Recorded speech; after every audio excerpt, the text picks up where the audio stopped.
We got to talk about this. Go ahead. We're going to get a little bit deeper into nationality. Break it down. We're going to get into a plan of survival. Go ahead, break it down. When Babylon fall, do it fall on you? No.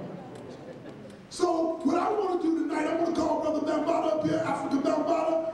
Lord Hafiz, up here. I would like all the parents to join me up here. All the parents join me. Everybody come up here with me. Come up here, everybody that was here, that was on the panel. First of all, I would like to thank the audience. Give yourselves a warm round of applause for being here, sitting this, giving knowledge to yourself. Do right things and right knowledge, right understanding. And when together we become stronger. I'd like to thank the Young Lords. I'd like to thank the Zulu Nation. I'd like to thank the Kemetic Nation of Moors. I'd like to thank all the centers of Moors and all the other political organizations, the Panthers and many others that come together for our freedom. Tomorrow, we will, what time tomorrow? 6 o'clock, we will return here. Bring somebody with you. Bring your notebook. We promise to keep it juicy. We promise to keep it informative. You will not just be hearing the same stuff you heard tonight. Tomorrow, you're going to get something different to go with what you got tonight so you can make a plate of food. We want you to have power. Everybody stand up. Right.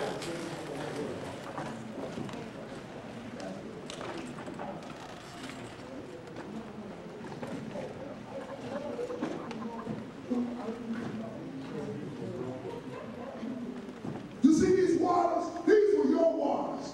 All the vibrations of the day, all the words that were said are in the vibrations of these waters. Let these waters be sacred to us. Let the words of our mouth and the meditation of our hearts be accepted in our ancestors and the Creator's eyes. I pour the last of these waters to the living and to those we call the dead. Both Alpha and the Omega, the beginning without an end, everlasting, and surely you shall but die. I ask everybody to put one finger in the air for the one greatness and the one people. I ask that the travel angel go with us, guide and protect us, take us on our way. I ask that the ancestors that gave us life and sustained life on the planet for us, keep us strong. I ask that you be with us. I ask that the war council of our family stand with us and give us judgment for our children and our family. Just as we came as one people, we leave together and tonight as one people, and we shall return tomorrow as one people. Ashe. Ashe. Now I want y'all to go to the vendors, get you some food, talk to the great panelists, find out how you can get involved, and we will see you tomorrow. Peace.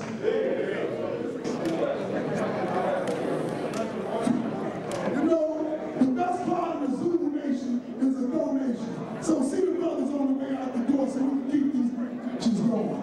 The best part of the Zulu Nation is a donation.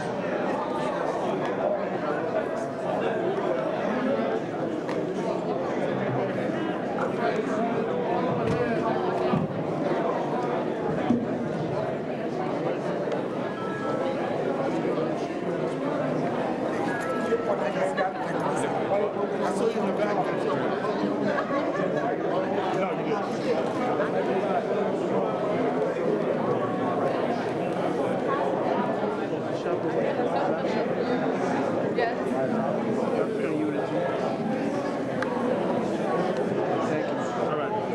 Kilometers long.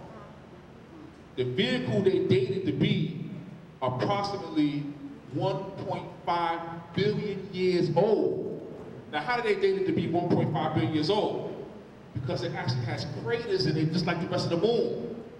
And they dated the age of the craters around it and seen that the same debris that came from a crater that was 1.5 billion years old is on the ship too. Meaning the ship had to be there when the ship literally has craters on it. It's been there so long. And they found bodies on it. And they found a woman pilot, a female pilot, and they actually got the clips of her on YouTube. Looks just like a sister. Looks just like a light-skinned sister, like a Fulani sister from Africa. Thick lips, the whole nine. And right here in the third eye, she has some kind of apparatus on her where from the third eye, it was something that came, tubes that came to her eyes and tubes that came to her mouth. And some saying that this is the way she actually navigated the ship. Just by speech and just by moving her eyes a certain way, she was able to control the ship. They can do that now. Oh yeah. Everything. Now this woman, this sister pilot who they found was under some type of life preservation. And so when they found her, the astronauts reported this is Apollo 20. They tell you that Apollo stopped at Apollo 16 or Apollo 17 or something like that. These were secret missions that took place afterwards involving the Soviet Union. This was a joint American and Soviet Union mission. And when they found this woman, they said, she's not alive, but she's not dead. She was like in some in-between state, and they actually revived her. They actually revived her, and they said she's on the earth right now, as we speak. All right? And the sister, I mean, when they showed her hair, you could see the braids, you could see the locks, everything. All right? And this is on YouTube, punching up Apollo 20. I'll probably put on a videotape for you so you can actually see this. All right? They showed the inside of the space module. Now, if a person did that as a host, they would have had the host and actually get a hold of an authentic space module because all the controls, everything was authentic in the video clip. So everybody's bugging and saying, well, wait, if this is a fake, how did this person get a hold of an actual authentic space module to do this faking? All right, so it's a lot to this. What was deep is that the astronaut that was involved with it, after they found this woman, he goes off and marries an African woman. Something to that. He also mentioned, this is the same one I mentioned, the same astronaut, William Rutledge. He said that gold is the most abundant element in the universe. He said we found gold all over the place up there. He said, and the reason why they had to keep the UFO, all the stuff secret, was because it would have collapsed all the currencies worldwide. He also said they kept this woman that they found secret because, for whatever reason, for some reason, one of the days or whatever, they gave her coffee to drink. And this is what the astronaut said. She fell in love with coffee and said coffee has a rare taste that's very rare in this galaxy. And they were fearing that she was going to set up some type of trade. And he said the economy would have moved south of the equator to all the so-called third world nations that were producing coffee in terms of trade. So they said we had to keep it secret for that reason also. Now this is the European astronaut speaking now. All right? He also mentions 2012.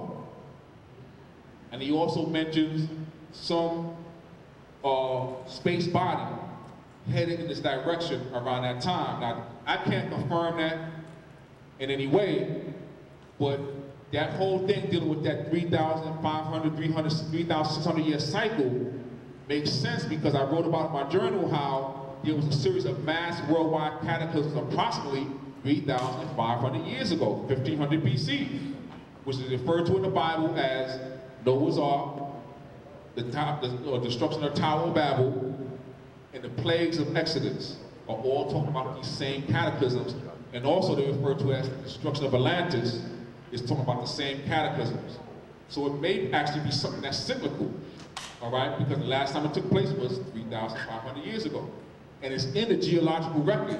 It's not like somebody just making this up, but when you look at the rocks show you the different layers of what took place through time. And a 3,500 year layer, you can see that there was some type of cataclysm that took place. They find volcanic ash and all these type of things like that. So you have that particular situation as well. All right? Then also you have a situation with the sun and all the planets. Not only is the sun becoming more active, but all the planets are actually heating up in the whole solar system. Not just the Earth. They talk about global warming. And people think it's just the Earth. All the planets are heating up. The polar ice caps of Mars is melting for some strange reason.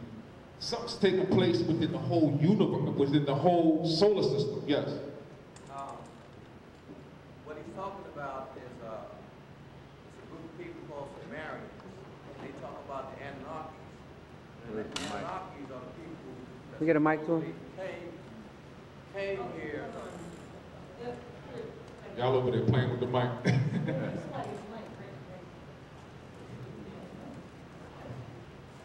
Peace more. Please. What he's talking about is the Sumerians, and Sumerians talk about a group of people called the Anunnakis.